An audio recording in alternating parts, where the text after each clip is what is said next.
A mí siempre me sorprende al conocer a nuevas personas las historias que éstas puedan traer consigo. Estas experiencias que al momento de tomar una decisión nos hacen las personas que hoy somos y tienen ese tipo de impacto en nuestras vidas. Seguro ahorita que planteo la pregunta hacia todos, cada uno de ustedes puede pensar en una de esas experiencias o varias que los ha formado como las personas que son hoy. Para mí una de esas experiencias fue a inicios de mi preparatoria. Yo siempre he sido una persona muy curiosa, me gusta leer, conocer, aprender de las demás personas. E incluso este estilo de vida, porque esencialmente es lo que es un estilo de vida, empezó a contrastarse con el tiempo que yo estaba en la escuela. Y me generó un choque de sentimientos, porque a la vez yo disfrutaba mucho el aspecto social. Como seres humanos somos seres sociales y disfrutamos el estar en compañía de seres queridos, estar con nuestros amigos, lo que consideramos nuestra rutina y nuestra vida normal.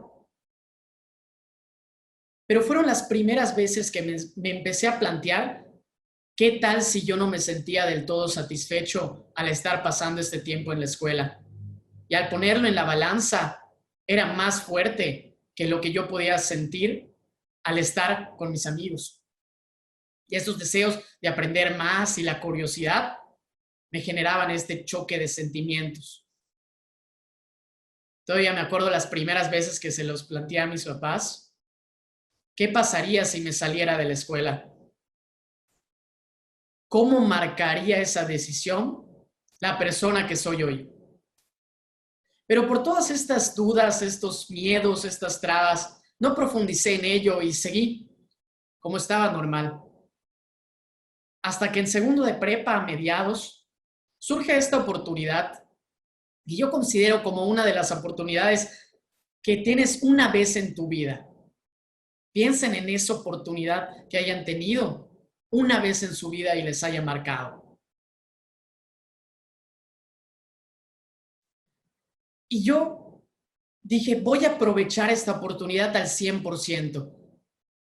Y fue la invitación a participar en un modelo de Naciones Unidas. Estos eventos son las simulaciones a nivel académico del trabajo que se realiza en la ONU, donde se le encarga a los jóvenes a solucionar problemas de la agenda global.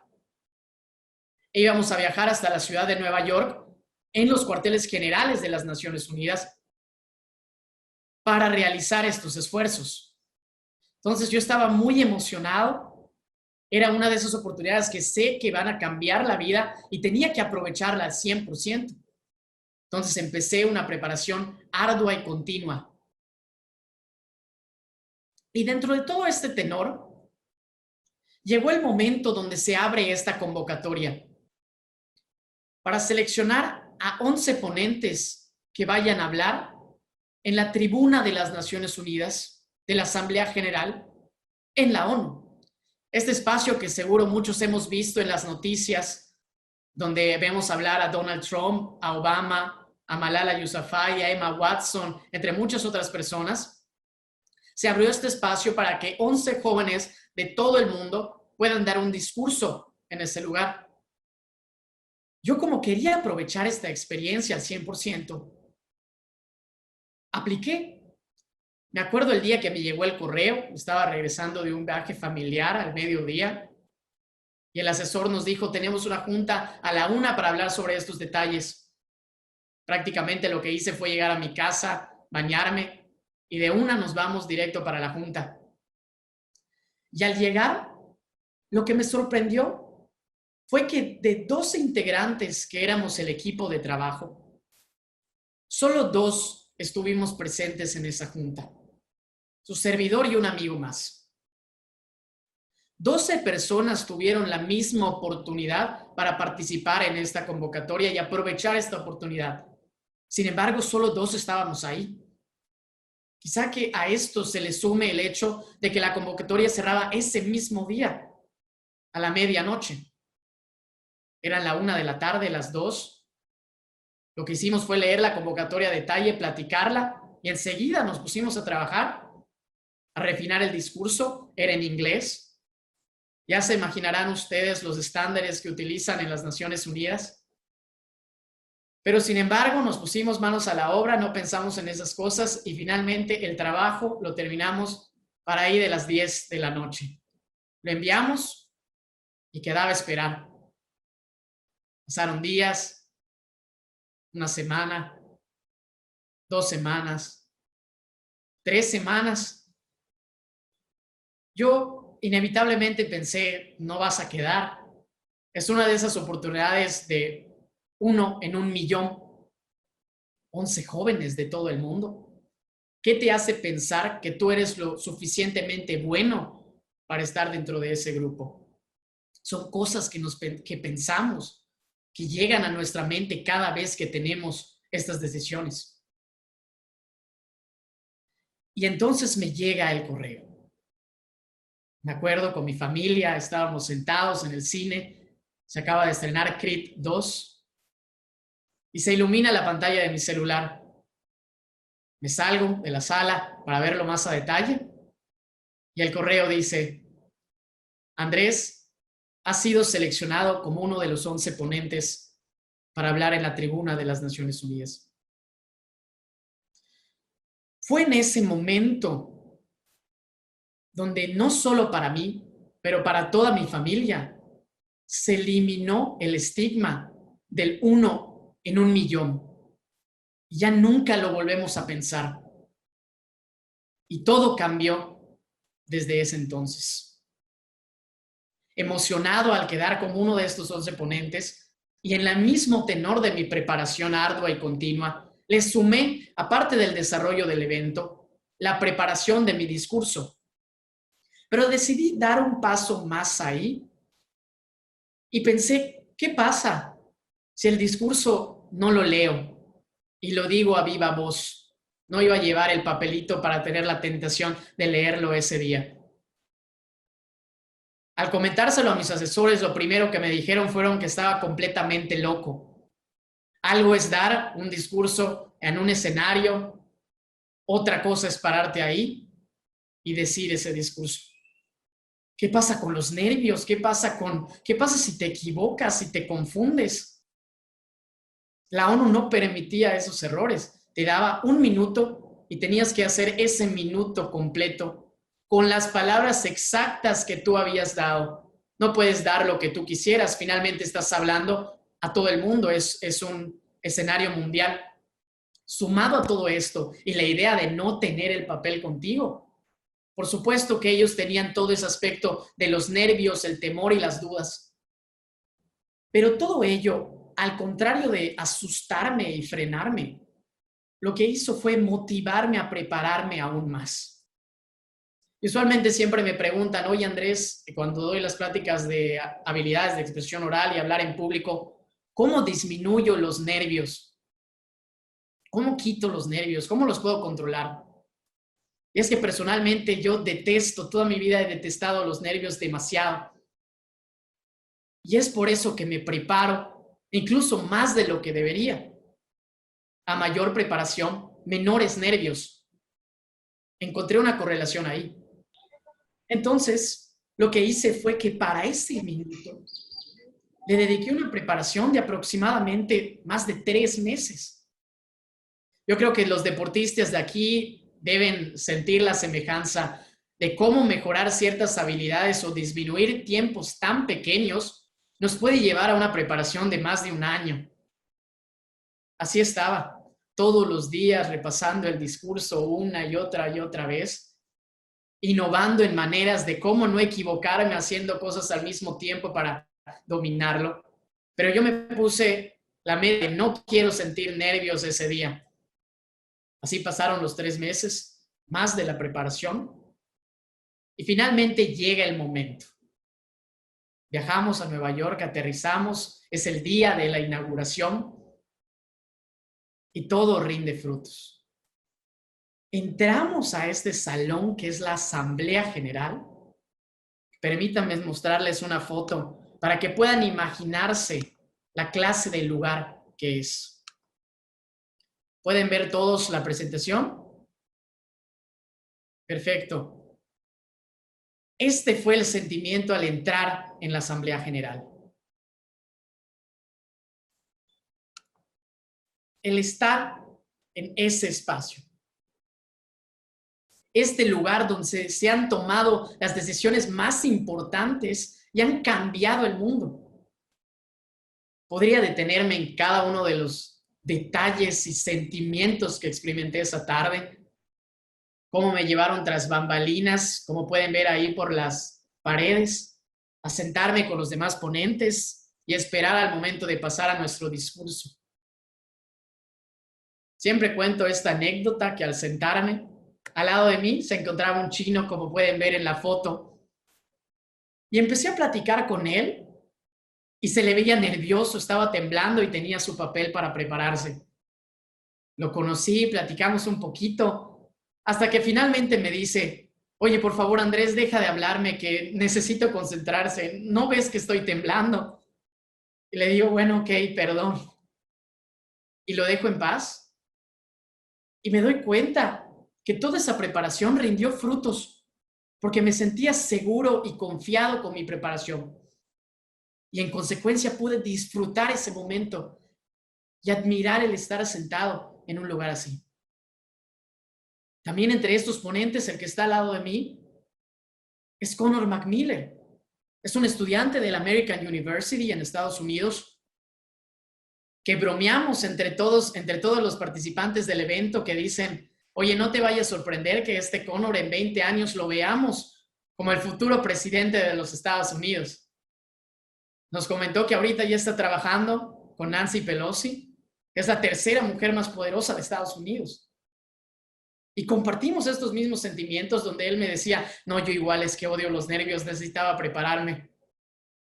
Y los dos platicamos, nos dedicamos simplemente a admirar el lugar. Entonces llega este momento. Y es uno de estos momentos en la vida, yo creo que muchos lo hemos sentido, que el tiempo se paraliza, como que no existiera.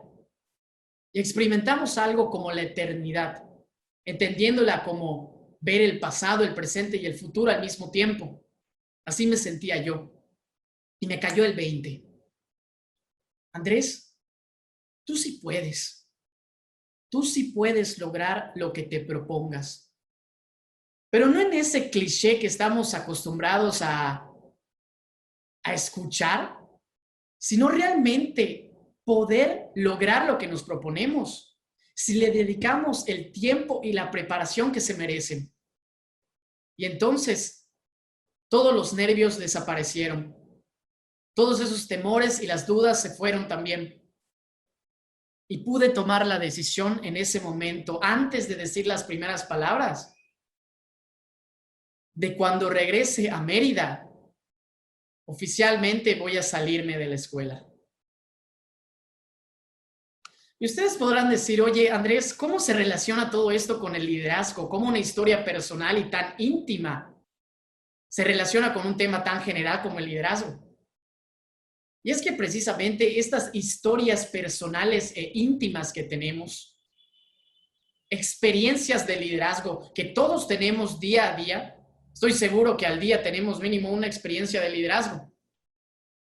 Pero lo más importante y lo más difícil es cuántas de estas experiencias de liderazgo nos van a potenciar para transformarnos como un líder. Esa es la parte más difícil.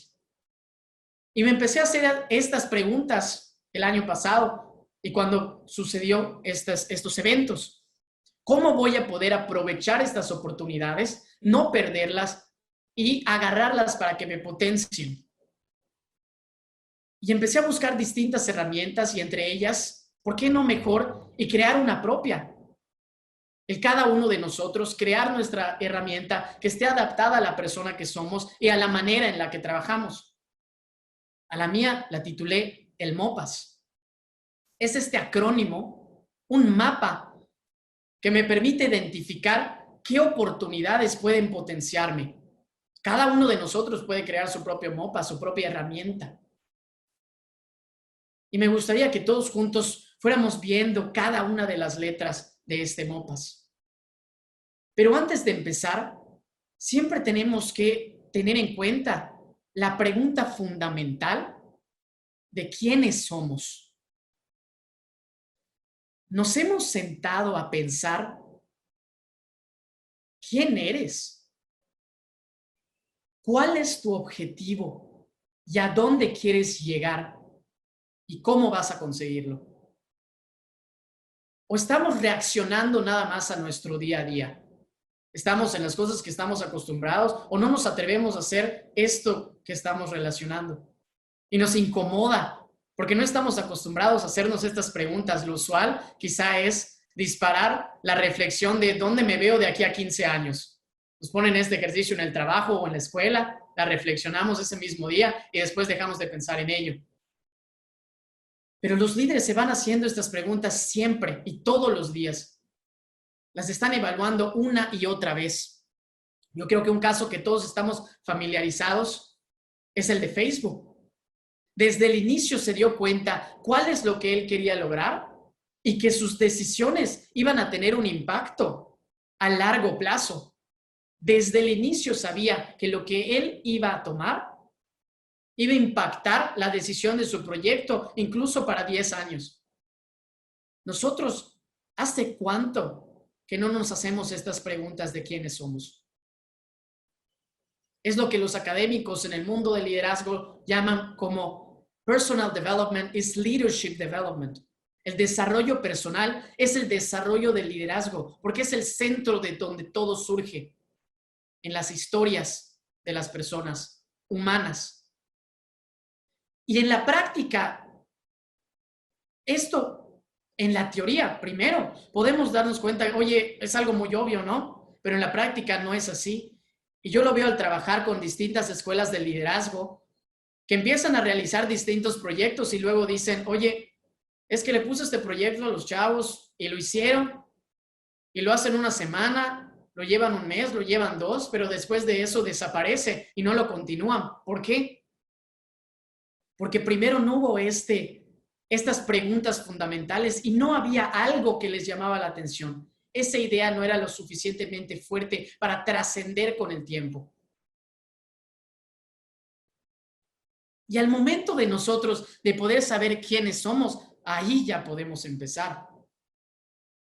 ¿Y cómo vamos a empezar si ya conocemos cómo somos nosotros y agarramos nuestro carro y queremos salir en este camino? Bueno, tampoco podemos avanzar aún así, no sabemos a dónde vamos. Vamos a estar dando vueltas en nuestro carro que conocemos a la perfección, pero hasta ahí. Entonces, ¿cómo vamos haciendo para tener un camino definido? Y aquí es donde el MOPAS da inicio, con la letra M de metas. Nos empezamos a plantear metas para conseguir nuestros objetivos. Estos objetivos y este propósito que ha tenido tantos nombres. Sir Ken Robinson en sus pláticas TED, por ejemplo, lo llama el elemento. En Japón lo titulan el Ikigai. Eso que nos hace despertarnos todas las mañanas. Lo que nosotros haríamos sin que nos pagaran. O incluso pagaríamos por hacerlo. Existen tantas herramientas para poder descubrirlo. Pero no pensamos en ello. Ahora los proyectos serían muy distintos si tuviéramos el Ikigai, nuestro elemento, en el centro de la acción. Y esto es lo que los líderes tienen. Todos los días las decisiones que van tomando van de acuerdo a todos estos elementos, a su ikigai, a la cosa que los hace despertar todos los días. Porque les apasiona y entonces pueden trascender con el tiempo y así nosotros lo podemos hacer al plantearnos metas y no tan definidas, que es lo que nos asusta y nos decepciona incluso. Oye, me planteé esta meta, después no la logré, es que simplemente no sirvo. No, una meta general que va a ir cambiando con el tiempo y es moldeable a las situaciones que nosotros vamos a tener. Y no nos toma más de 5 minutos pensar en ella, incluso 1 minuto. La tenemos en nuestra mente. Estamos pensando, oye, las cosas que estamos haciendo van de acorde a las metas que yo quiero lograr, a la persona que soy hoy. Entonces ya en nuestro camino tenemos, nuestro carro ya tiene algo definido. Entonces vamos a poder pasar a la siguiente fase, que es la O en el MOPAS de las oportunidades. Vas a poder ir agarrando en el camino, esta oportunidad sí, esta oportunidad no, esta oportunidad sí me ayuda. Yo recientemente lo vi, cuando mi hermanito descubrió este propósito, tiene 12 años, y se dio cuenta que los videojuegos era algo que le apasionaba. Dijo, oye, yo quiero crear algo sobre ello, algo que me apasiona. Y ahorita creó su página donde quiere transformar el pensamiento que tenemos sobre los videojuegos y cómo esto nos puede potenciar en el desarrollo de nuestras habilidades motrices y de educación, de desarrollo y la innovación. Y lo tituló DEA Sports. Y hoy trabaja en ello. Y yo lo veo al entrar en su cuarto. Y está trabajando horas y horas, lo ves leyendo, lo ves haciendo sus publicaciones para subir en la página, pero nunca lo ves quejándose. ¿Por qué? Porque le gusta el proyecto, es algo que le apasiona. Ahorita nosotros, un grupo de universitarios en Yucatán, de varias universidades, nos unimos también para hablar sobre este objetivo de dar distintas perspectivas en temas que nos importan. Y se llama Mindshift. Y vamos a tener ahorita un evento sobre ello también, donde vamos a juntarnos entre varios y hablar sobre estas oportunidades, todo en el centro de crear estas nuevas visiones y los propósitos de abrir nuevos mensajes. Es lo que Simon Sinek llama la creación de nuevos líderes. Antes se veía todo como un círculo. Imaginemos que en el centro del círculo iniciaba el qué. ¿Qué es lo que tú haces? Luego iniciaba el cómo lo haces y terminaba en el por qué. Ahora el panorama se invirtió y empezamos con el por qué, luego el cómo y luego el qué. En el centro está no qué hacemos, sino por qué hacemos las cosas. ¿Cuál es nuestra historia? Ya avanzamos con las oportunidades, ya tenemos nuestras metas y ya podemos identificar estas oportunidades. Pero ¿qué sigue? ¿Cómo vamos a poder aprovecharlas al 100? Como lo mismo que quitamos los nervios. Ardua y continua preparación. Por eso está en el centro del MOPAS y es la letra P, P de preparación. Y aquí empiezan a surgir las ciertas dudas donde nos decimos, yo no soy para ello. Y estoy seguro que muchos, incluyéndome, nos hemos dicho, es que yo nací así, no puedo cambiar, no puedo aprender esto porque no está en mi naturaleza, no es mi tipo de cerebro, es que yo no aprendo así. ¿Cómo voy a utilizar estas cosas de liderazgo? No van conmigo. Yo lo veo en términos de neurociencia. Todo es una combinación del factor biológico y el contexto en el que nos desarrollamos. El maestro Tal Ban-Shar de la Universidad de Harvard lo llama talento inicial con preparación. Entonces, cuando nosotros sentimos que no somos de ese tipo, la respuesta más segura es que quizá nada más te falta más preparación. La mayoría de nosotros tenemos muy poco talento inicial. Yo creo que ahí tienen la respuesta de por qué me gusta mucho aprender. A menor talento inicial, mayor preparación. Esta es una parte fundamental y nos podemos nutrir de las herramientas que tenemos en el Internet para descubrir todas estas herramientas y utensilios. Pero todo aplicado a la persona que somos. Puede resultar para nosotros difícil la preparación porque es algo externo, pero el cerebro funciona y aprende las cosas de manera más fácil cuando asociamos algo que no conocemos con algo que sí conocemos. Entonces, cada vez que descubramos algo nuevo en el liderazgo, apliquemos esto y interioricémoslo. ¿Cómo se aplica a la persona que somos y a las situaciones en las que vivimos? Y dentro de toda esta preparación y aprovechar las oportunidades, pues ya podemos empezar a vislumbrar un camino, este camino del liderazgo personal, que pasamos por de lado muchas veces, porque no pensamos que el liderazgo son historias y de ahí inicia. Entre estas oportunidades de poder descubrirlas y el miedo de poder superarlos, descubrí uno de los proyectos, es la Asociación Internacional del Manejo de Proyectos, donde surgió una de estas oportunidades, donde podía practicar mi alemán. Me gusta mucho aprender idiomas, pero tenía mucho miedo de poder practicarlo con otras personas. Pero surgen estas oportunidades de participar en este Congreso Mundial del Manejo de Proyectos, donde se me fue encargado a ser traductor de uno de los directores de la empresa, que es alemán. Y ese fue el momento donde, oye, Andrés, ahí tienes una oportunidad. Aprovéchala, que se quite el miedo. ¿Cómo se te va a quitar el miedo? Prepárate antes para que todo esté listo. Y muchos de los que trabajamos en este mismo proyecto, me acuerdo que estábamos haciendo esa preparación. Y fue una experiencia sumamente gratificante. Y eso es lo que pasa. También es recíproco de lo que nosotros nos vamos preparando. Es los frutos que nosotros vamos a tener. Así como pude disfrutar en el Salón de la Asamblea General. Pero ¿cuál es la otra cara de la moneda? La que menos nos gusta ver y la que menos estamos acostumbrados, más en una región donde no hablamos de la palabra fracaso. Porque tenemos la concepción de los líderes como gente fuerte, que la seguimos porque no han tenido fracasos y solo han tenido éxitos. Pero esta historia muchas veces es falsa, porque al analizar a las personas que consideramos tener mayor éxito, son las personas que más fracasos han tenido.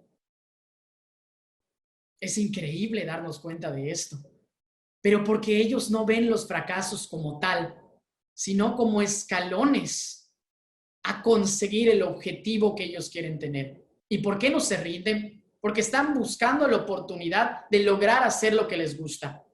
No les importa que se caigan una y otra vez, que se les cierre una tras otra puerta, porque ellos solo necesitan una puerta, esa que se les abra para que les dé la oportunidad de hacer lo que les gusta.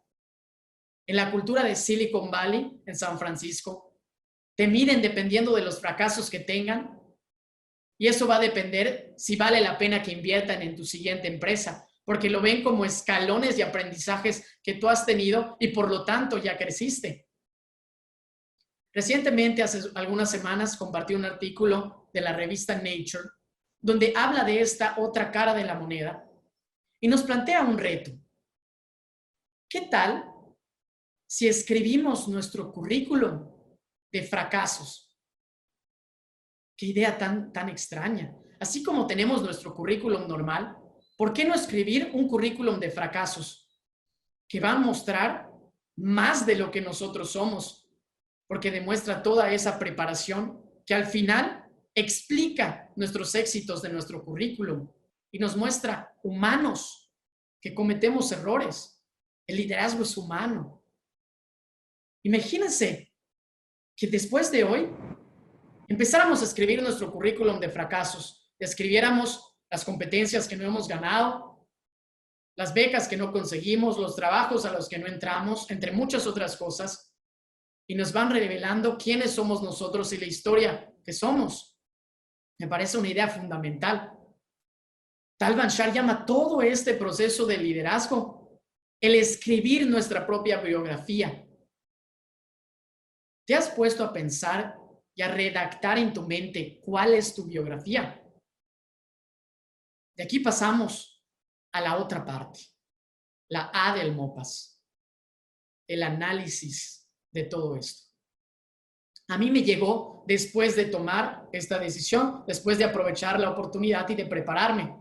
Me veía enfrentado a cuál va a ser el análisis de mi decisión de salirme de la escuela. Finalmente, la educación es algo fundamental y a mí me encanta y es una de las prioridades de mi vida. ¿Cómo iba a poder compaginar eso con la decisión de haberme salido? Porque si crees que las calificaciones al día de hoy no importan, es que realmente no conoces el mundo en el que vivimos. Es algo fundamental. Entonces, ¿cómo iba a poder yo tener esta educación? Bueno, digo, voy a continuar con la escuela a nivel desde mi casa, personal. Entonces ahí hice este análisis y digo, bueno, voy a descargar estos libros, voy a ir los fines de semana a presentar mis exámenes físicamente. Y así terminé en un periodo de 3 meses la preparatoria. Y luego volvió esta parte del análisis. Bueno, ¿qué es lo que sigue? Lo primero que se me ocurrió es, bueno, ¿qué pasa si me tomo un año sabático? Fue lo primero que salió a mi mente. Y ahí llegó la parte del análisis pegado a quién soy yo.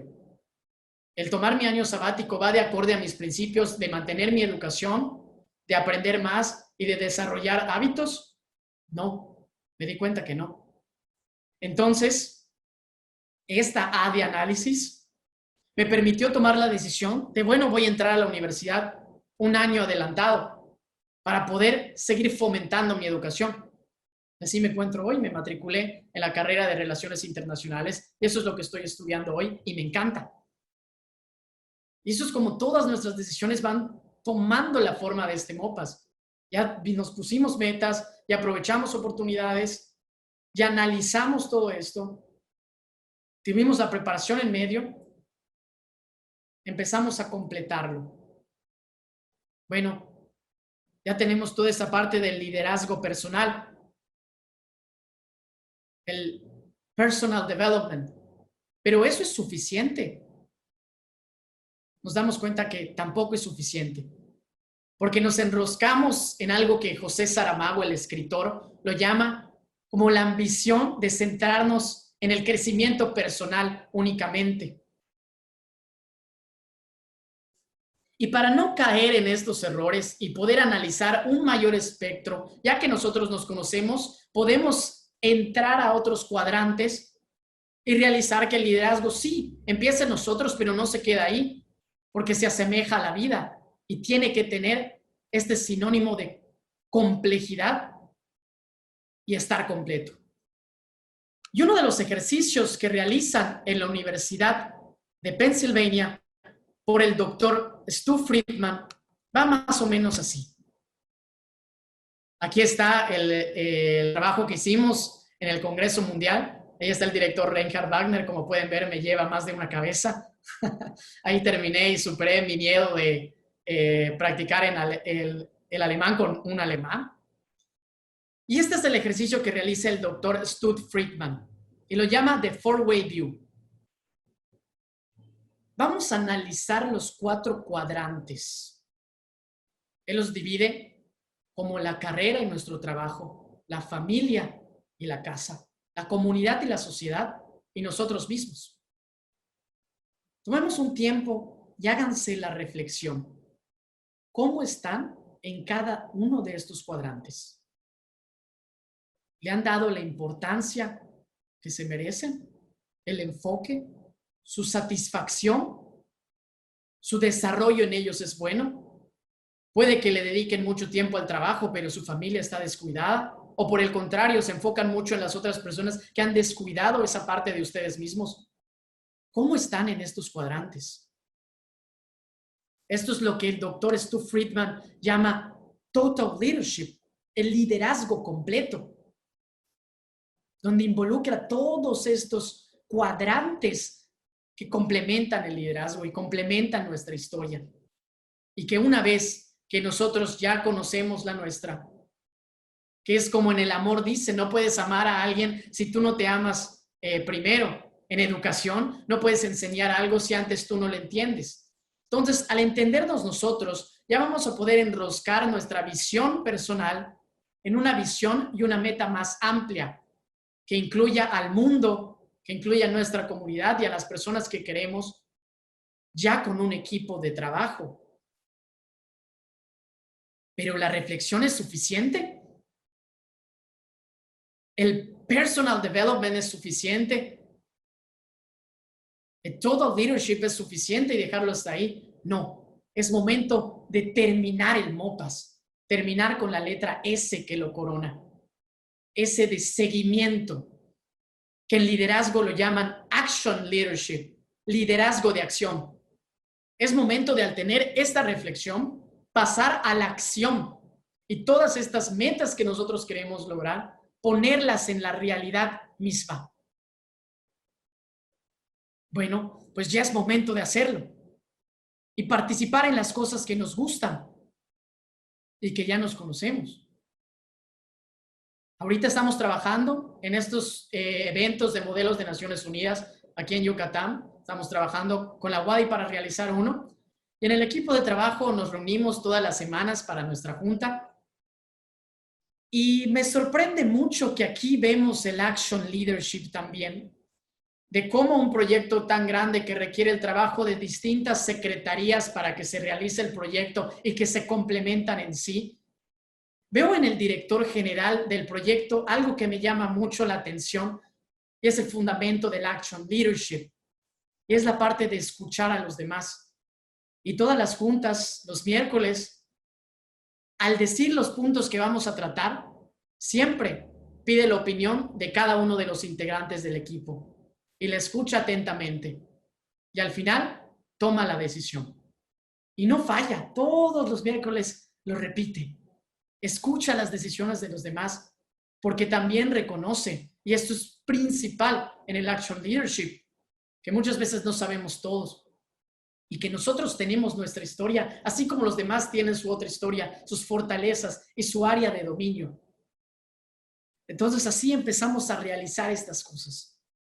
Y ya que estamos en la parte de proyectos tan grandes que requieren el trabajo de distintos equipos, recientemente tomé un curso de la Universidad de Harvard sobre los derechos de los niños. Y ahí platicaban sobre la creación de la Convención de los Derechos del Niño. Es el documento de la ONU que más firmas tiene.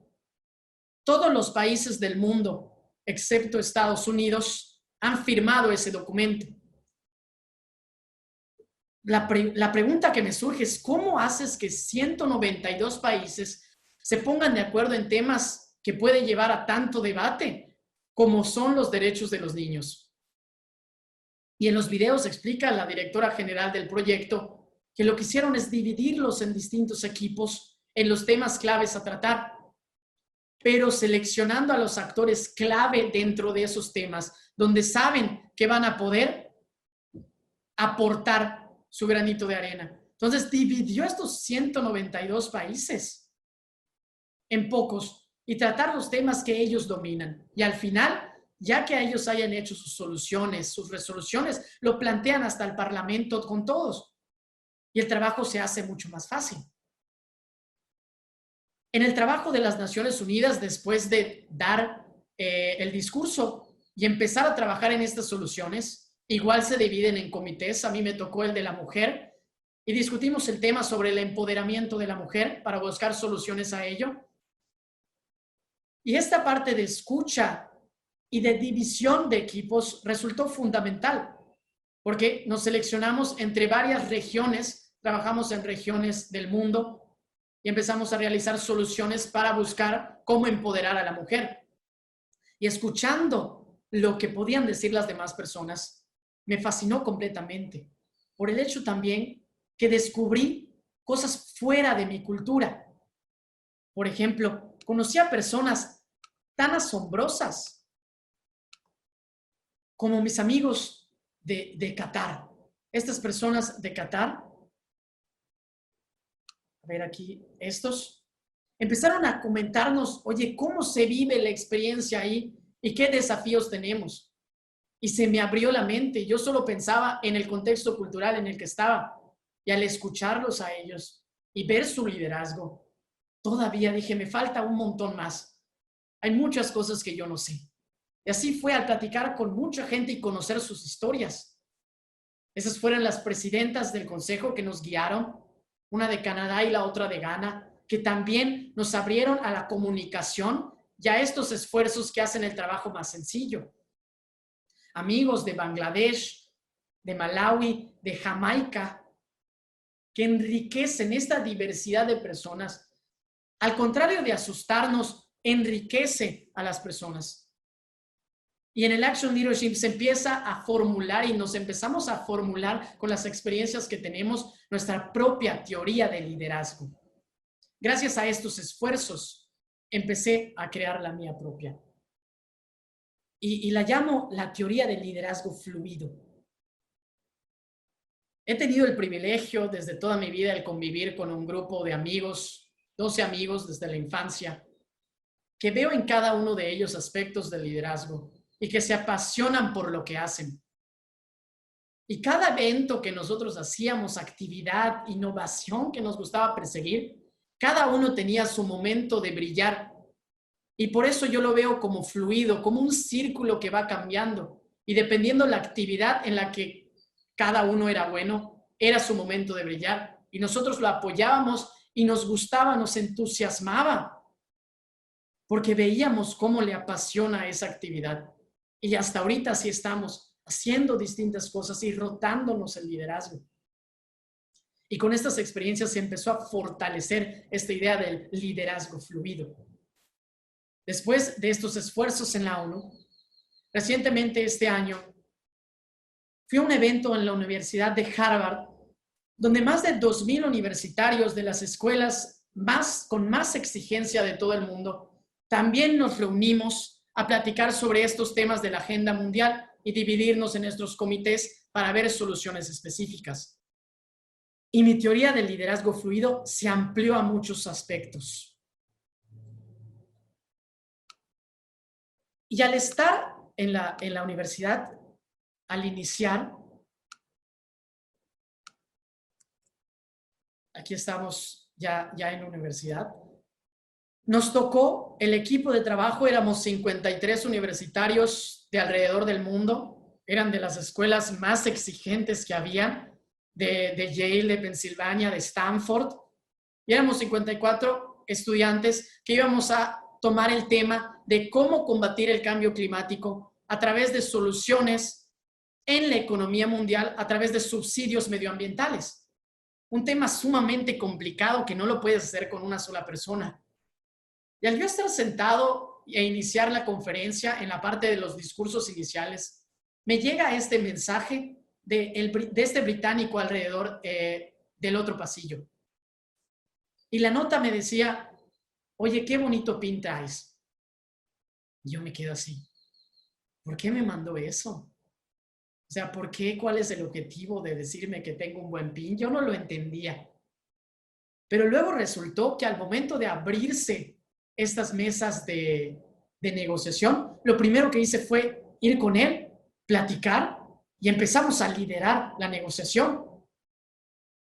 Y esto surge porque a nosotros hacernos la pregunta, yo creo que si la disparo ahorita y digo, piensen en el primer líder que se les viene a la cabeza, seguro no va a ser alguien que todas las mañanas despierte y te diga, oye, ve a hacer esto y te esté gritando y regañando.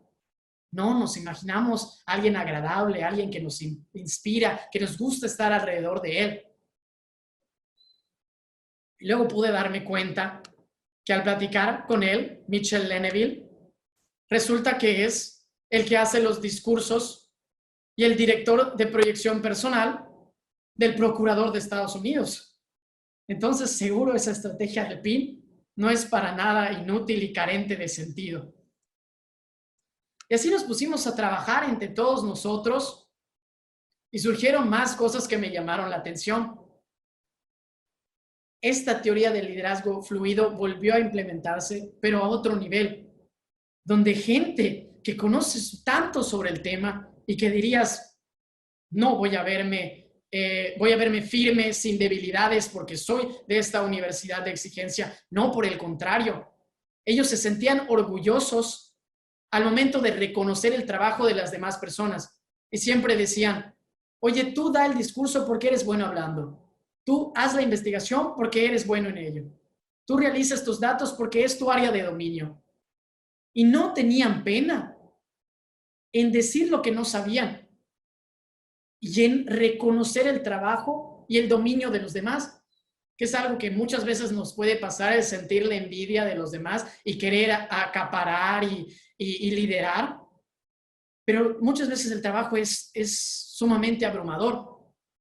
Y al reconocer el trabajo de las otras personas, empezamos a poder realizar estas soluciones efectivas. Y me llamó mucho la atención sobre ello. Y otro aspecto es que como nos apasionaba, nos quedábamos hasta a las 12, 1 de la mañana trabajando en el documento.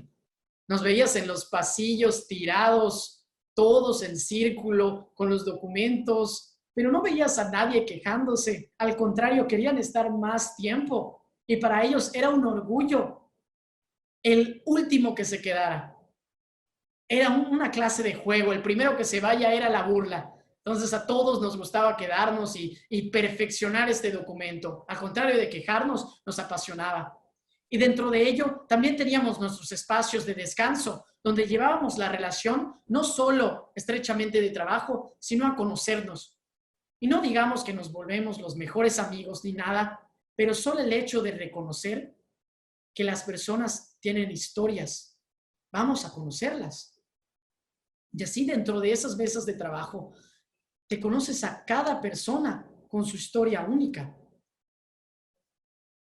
Aquí está alguna de las mesas de trabajo que pudimos experimentar al momento de hablar sobre estos temas. Estamos todos en círculo y, por ejemplo, conocí a Michael Flynn. Él le encanta las finanzas y él era un apasionado de eso y él fue el encargado de ese proyecto de dirigir todos los presupuestos tan difíciles de las energías renovables de cada país. También está Trevor en el otro lado, lo pueden ver por ahí, está al fondo el que parece ruso, es de San Petersburgo y está dentro del gobierno trabajando como asesor. Sí, es amigo del Putin y todo. Y está Josh también. Josh era muy bueno al momento de realizar estos gráficos para las personas y él nos realizó toda la presentación. Entonces nosotros nos sentíamos comprometidos de hacer el trabajo porque ya nos conocíamos y las otras personas confiaban en nosotros. No podemos dejarlas a un lado. Todo esto me sorprendió. Vamos a quedarnos más tiempo. Es un orgullo el quedarnos más tiempo. Vamos a conocer nuestras historias y vamos a reconocer en dónde somos vulnerables.